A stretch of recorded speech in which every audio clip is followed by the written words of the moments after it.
President Obama today congratulated Afghanistan's President Karzai on his election victory.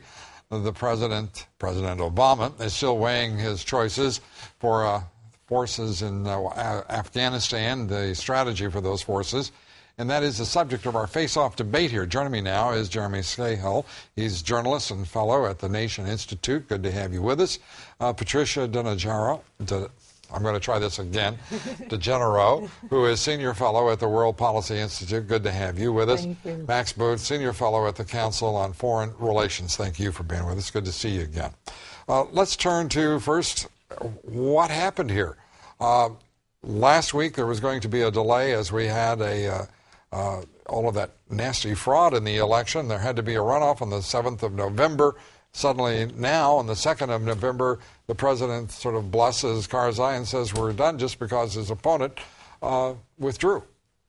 I think Abdullah realized that he would lose the runoff election just as he had lost the initial election. And the reality is there was fraud. There was a lot of fraud. But Hamid Karzai is still the most popular politician in Afghanistan. He still has a lot of legitimacy, especially among the Pashtuns, where the insurgency is based. And I think we've been focusing too much on the election because the people I spoke to in Afghanistan when I was just there were more concerned about what their government is delivering for them rather than how it was selected. I think there's still a good opportunity to work with Hamid Karzai, work with the governors to increase the kind of governing capacity that Afghanistan has to defeat the Taliban. You're not saying corruption be damned. Give the people what they want, they'll be fine. No, corruption is a huge problem, Lou, but it's not just corruption in the polling place. It's corruption in day-to-day governance, right. And we have to work on that. And the best way to work on that, as I discovered myself, in districts like Nawa in southern Afghanistan or in Barak in central Afghanistan, is to send more American troops, to send more civilian workers, to send more diplomats so they can be mentoring very closely with Afghan officials and improving and raising their level of governance. Jeremy Scahill, today the president said that at least this was resolved in response to both my point and that of Max. At least it was determined in accordance with Afghan law, which is very important. You don't feel that was quite the right tone to take? I think it was unfortunate that President Obama used the term re-elected to describe Hamid Karzai. Look, the fact of the matter is that the Karzai government is filled with drug warlords, war criminals, thugs that have murdered people en masse in Afghanistan. We're spending $5.5 billion a month. U.S. troop casualties and deaths are going up. Afghan civilians are being killed at record numbers. The whole country is a complete mess right now, and the fact of the matter is that the United States occupation is the single greatest recruitment tool for the insurgency in Afghanistan, including the Taliban. Tricia, you worked with President Karzai. You say the election puts any U.S. policy that's taken, any direction taken by this president, in a very difficult position. What do you mean?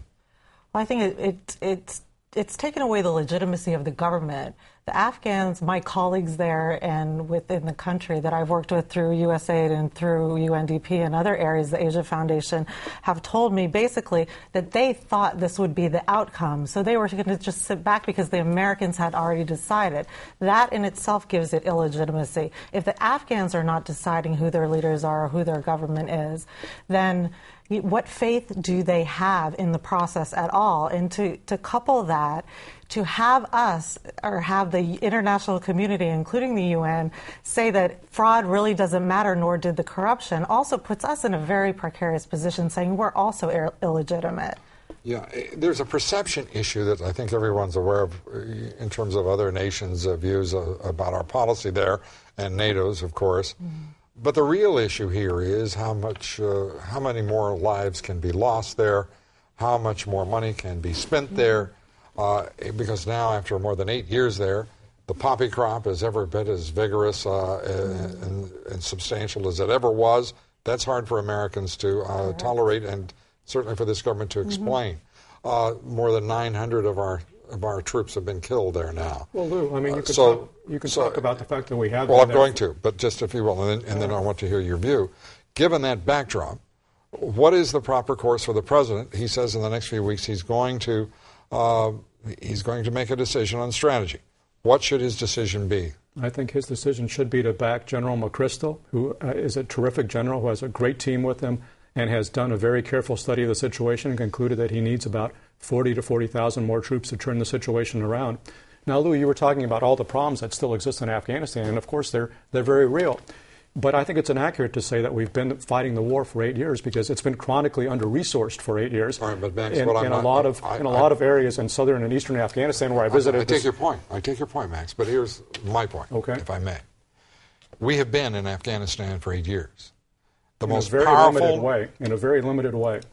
Well, to the point that more than 900 of our troops have died. That's true. More than 4,500 of our troops have been wounded. We have never made the kind of commitment that we made in Iraq. And the situation in Iraq is far worse than it is in Afghanistan. But what I would today. argue that a general staff who would spend the lives of 4,500 casualties plus more than 900 dead, that's a striking measure of dilettante. The problem is, Lou, that people who don't want to send more troops are basically in favor of the strategy you're talking about, which is muddling through. I'm not talking about a strategy. The people who oppose sending more troops basically say they want to keep our commitment roughly where it is, which puts American lives into danger without giving them a chance to win. But if you send more troops, then you give them a chance to win. Let's hear what Jeremy has. Well, first of all, let's remember there are 68,000 U.S. troops in Afghanistan right now and 74,000 mercenaries and other private contractors. The United States now is the second biggest force in Afghanistan. We have hired and outsourced this war to essentially a corporate army. Let's give those numbers one more time. 68,000 troops, U.S. troops in Afghanistan right now, 74,000 individuals employed by for-profit corporations making a killing off of this war. It is the most radically outsourced war in history. What should be the president's decision? I think the United States is creating a national security problem for itself by keeping the occupation going in Afghanistan. I think that the United States should pull all of its military forces out of Iraq and cancel the plans to build a colonial, and Afghanistan, and cancel its plans to build a colonial fortress in Islamabad, Pakistan, which the Obama administration has asked for almost $1 million to build. I would just, almost $1 billion. We tried pulling out of Afghanistan once before. It didn't work out so well on 9/11.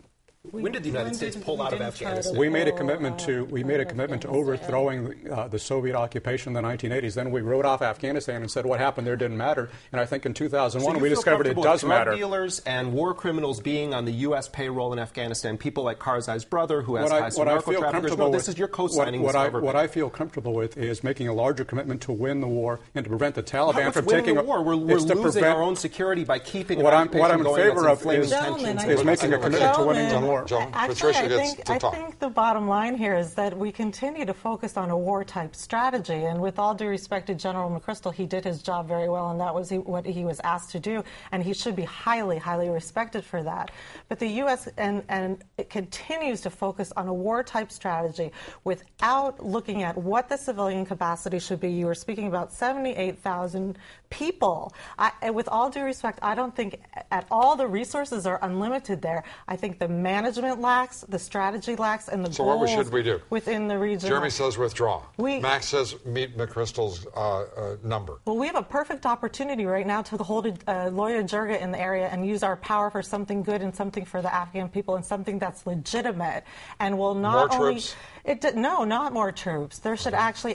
We're almost up to the number of troops that the Soviets had, 155,000 at that time, and we should start to scale down and build up our civilian capacity efficiently, not inefficiently. Patricia, thank you very much. Max, thank you very much. Jeremy, thank you.